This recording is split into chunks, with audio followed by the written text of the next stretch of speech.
ఈ రాష్ట్రంలో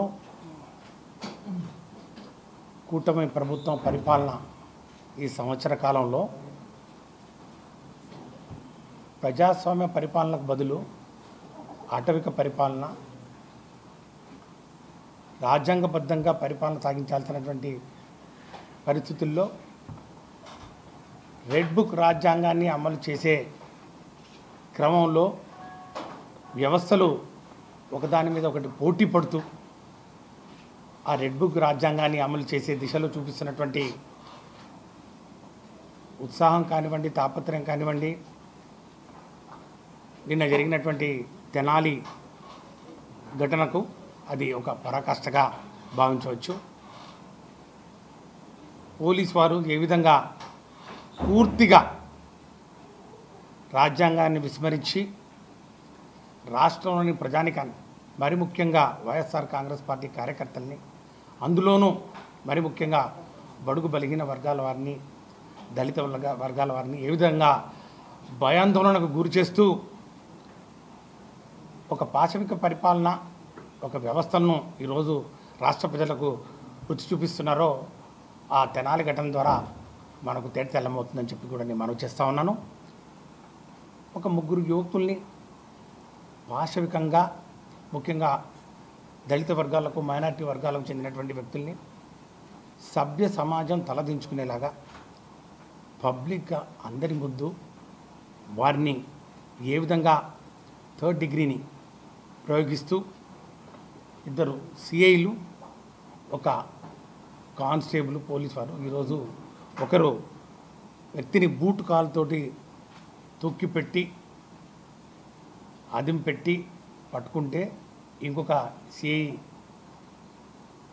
పోలీస్ లాఠీ విరిగేలాగా కొట్టి, పోలీస్ లాఠీలు విరిగితే ఇంకొక కానిస్టేబుల్ ఆ లాఠీలను అందించి ఇంకొక లాఠీని కూడా ఇరగొట్టే విధంగా ఇరిగిపోయే వరకు కొట్టినటువంటి పరిస్థితులు ఈరోజు చూస్తూ ఉంటే, ముఖ్యంగా బడుగు బలహీన వర్గాల వారికి, దళిత వర్గాలకి ఏ మేరకు ఈ రాష్ట్రంలో ఈ కూటమి ప్రభుత్వంలో రక్షణ లభిస్తుందో మనం చూస్తూ ఉన్నాం.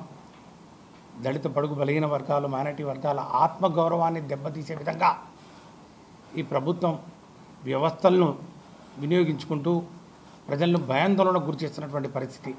దీన్ని తీవ్రంగా వైఎస్ఆర్ కాంగ్రెస్ పార్టీ ఖండిస్తూ ఉంది. మరి ముఖ్యంగా ఏదైతే ఈ ఘటన జరిగిందో ఈ ఘటనలో ఖచ్చితంగా నేషనల్ ఎస్సీ కమిషన్ కానివ్వండి, నేషనల్ హ్యూమన్ రైట్స్ కమిషన్, మానవ హక్కుల సంఘం కానివ్వండి, స్టేట్ ఎస్సీ కమిషన్ కానివ్వండి, వారు ఖచ్చితంగా వీటి మీద చర్య తీసుకోవాలి. రాష్ట్రంలో గత సంవత్సర కాలంలో దళితుల మీద దాడులు ఉధృతమవుతున్నటువంటి పరిస్థితి చాలా తేటతెల్లంగా కనపడతా ఉంది. అనేకమైనటువంటి ఘటనలను ఉటంకిస్తూ ఈరోజు చెప్పొచ్చు. వాటిని పక్కన పెడితే నిన్న జరిగినటువంటి ఘటన మాత్రం దానికి పరాకాష్ట. దళితుల మీద దాడులు జరుగుతున్నా కూడా ఈరోజు హోమ్ మినిస్టర్ కానివ్వండి, ప్రభుత్వం కానివ్వండి, వారి యొక్క పార్టీ కార్యకలాపాలను మునిగి తేలుతూ ఉన్నారు. పోలీస్ వ్యవస్థ అంతా కూడా అక్కడ ఆ యొక్క పార్టీ కార్యక్రమాల్లో హడావుడిలో ఉండి ప్రభుత్వ మంత్రులు కానివ్వండి, ప్రజాప్రతినిధులు కానివ్వండి, ప్రసన్నం చేసుకునే కార్యక్రమంలో మునిగి ఉన్నారు. ఈరోజు సాక్షాత్తు రాష్ట్ర మంత్రివర్యులు, సివిల్ సప్లైస్ మినిస్టర్ గారి కాన్స్టిట్యున్సీలో ఈ విధంగా దళితుల మీద దాడి చేయడం అనేది ఏదైనా కారణం కావచ్చు. వాళ్ళు ఏదైనా తప్పు చేసి ఉండొచ్చు, లేకపోతే ఇంకోటి చేసి ఉండొచ్చు, వారి మీద కేసు ఉండొచ్చు, లేకపోతే రిమాండ్లో ఉన్నటువంటి వ్యక్తుల మీద ఈ విధంగా దాడి చేస్తూ నడి రోడ్డు మీద వారిని ఎంతో అవమానకరంగా, వాళ్ళ ఆత్మగౌరవాన్ని దెబ్బతీసే విధంగా, సభ్య సమాజం తలదించుకునే విధంగా పోలీసు వారు ప్రవర్తించడం అనేది సిగ్గుచేటు. దీనికి హోమ్ మినిస్టర్ గారు పూర్తిగా బాధ్యత వహించాల్సినటువంటి అవసరం ఉంటుంది. ముఖ్యంగా ఈ సంఘటన జరిగిన తర్వాత కూడా డిఎస్పీ గారు ఎక్కడ కూడా ఇది కరెక్ట్, ఇది కాదు, ఇది వారు చేసింది తప్పు, దీని మీద శాఖాపరమైనటువంటి చర్యలు ఉంటాయి, వారిని ఖచ్చితంగా మేము దాని మీద ఎంక్వైరీ చేస్తాం, దాని మీద ఖచ్చితంగా పూర్తి స్థాయి విచారణ జరిగి ఎవరైతే బాధ్యులైనటువంటి ఆ పోలీసు వారు ఉన్నారో వారి మీద చర్యలు తీసుకుంటామని ఎక్కడ కూడా డిఎస్పీ గారు కూడా మాట్లాడిన మరి దాఖలాలు లేవు. మరి దీన్ని బట్టి చూస్తుంటే ఏ స్థాయిలో ఈ రాష్ట్రంలో శాంతి భద్రతలు మరి క్షీణిస్తూ పోతున్నాయో మనం గమనించవచ్చు. ఈరోజు ముఖ్యంగా పోలీసు వారిని పూర్తిగా ఈ ప్రభుత్వ యంత్రాంగం మరిలో భాగమైనటువంటి అతి ముఖ్యమైనటువంటి ఒక వ్యవస్థను నిర్వీర్యం చేసే కార్యక్రమం ఈరోజు మరి కూటమి ప్రభుత్వం చేస్తూ ఉన్నాం. ఎక్కడ కూడా ఈరోజు ఏదైనా అన్యాయం జరిగినా, ఎక్కడైనా ఏదైనా మరి తెలుగుదేశం పార్టీ వాళ్ళు మరి కార్యకర్తల అధికారం అడ్డం పెట్టుకొని మరి వైఎస్ఆర్ కాంగ్రెస్ పార్టీ వారి మీద దాడులు చేస్తుంటే మరి పోలీస్ స్టేషన్కి వెళ్ళాలన్నా కూడా న్యాయం జరిగే పరిస్థితి కనపడటం లేదు.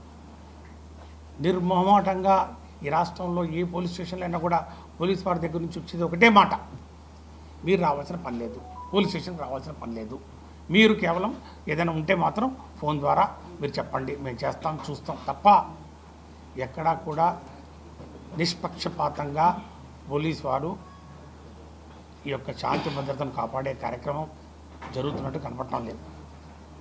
ఇది ప్రజాస్వామ్యానికి ఒక గొడ్డలి పెట్టు లాంటిది. రాజ్యాంగబద్ధంగా పరిపాలన సాగించాల్సినటువంటి మరి ఈరోజు ప్రభుత్వం మరి రాజ్యాంగం మీద ప్రమాణం చేసినటువంటి ప్రజాప్రతినిధులు, మంత్రులు ఈ విధంగా రాజ్యాంగాన్ని తుంగలో తొక్కుతూ అధికార యంత్రాంగాన్ని వాడుకుంటూ మిస్యూజ్ చేస్తూ ఈరోజు ఈ విధంగా దాడులు ప్రోత్సహించడం కరెక్ట్ కాదు. మేము తీవ్రంగా ఖండిస్తున్నాం. ఖచ్చితంగా దీని మీద పూర్తి స్థాయి విచారణ జరపాలి. బాధ్యులు లేనటువంటి పోలీసు వారిని ఖచ్చితంగా మరి వారి మీద చర్యలు తీసుకోవాలి. ఒక నమ్మకం మాత్రం ఈరోజు బడుగు బలిగిన వర్గాల వారికి కలిగించే ప్రయత్నం మాత్రం ఈ ప్రభుత్వం చేయటం లేదు. మరి ఎస్సీ కమిషన్ మరి కొత్తగా బాధ్యతలు చేపట్టినటువంటి స్టేట్ ఎస్సీ కమిషన్ చైర్మన్ గారు జవహర్ గారు మరి దీని మీద ఏ విధంగా స్పందిస్తారో చూద్దాం. వీరు ఏ విధంగా వీరికి న్యాయం చేస్తారో మనం చూద్దాం. ఈరోజు ఏదైనా ప్రశ్నిస్తే మాత్రం వారి మీద కేసులు బనాయించే కార్యక్రమం చేస్తూ ఉన్నారు. ఈరోజు ఇంత పెద్ద మరి సంఘటన జరిగితే మరి ఎల్లో పత్రికల్లో ఎక్కడా కూడా దీని మీద మరి సమగ్రమైనటువంటి మరి సమాచారం కూడా ఇవ్వలేదు. కేవలం వైఎస్ఆర్ కాంగ్రెస్ పార్టీ నాయకుల మీద మరి ముఖ్యంగా మా మాజీ మంత్రివర్యులు, మా తిరుపతి మరి వైఎస్ఆర్ కాంగ్రెస్ పార్టీ జిల్లా అధ్యక్షులు కాకాని గోవర్ధన్ రెడ్డి గారిని మరి అక్రమ అరెస్టులు, ఆయన మీద బనాయించినటువంటి అక్రమ కేసుల మీద పుంకాలుగా పీజీలుగా కొద్దీ మరి కథనాలు రాయడం తప్ప వాస్తవాలు మరి ఈరోజు ఈ సంఘటనల మీద ఎక్కడ కూడా ఎల్లో పత్రికలు స్పందించినటువంటి దాఖలాలు లేవని చెప్పి కూడా తెలియజేస్తూ ఖచ్చితంగా వీరికి న్యాయం జరగాలి. ఈ తప్పు చేసిన వారి మీద మరి ఖచ్చితంగా చర్యలు తీసుకునేంత వరకు వైఎస్ఆర్ కాంగ్రెస్ పార్టీ పోరాటం చేస్తుంది. వైఎస్ఆర్ కాంగ్రెస్ పార్టీ కార్యకర్తలకు ఎక్కడ కూడా ఈ పోలీసులు సహకరించకపోయినా కూడా ఖచ్చితంగా న్యాయ వ్యవస్థ వరకైనా కూడా పోరాటం చేసి వారిని కాపాడుకునే ప్రయత్నం చేస్తామని చెప్పి కూడా అందజేస్తాం.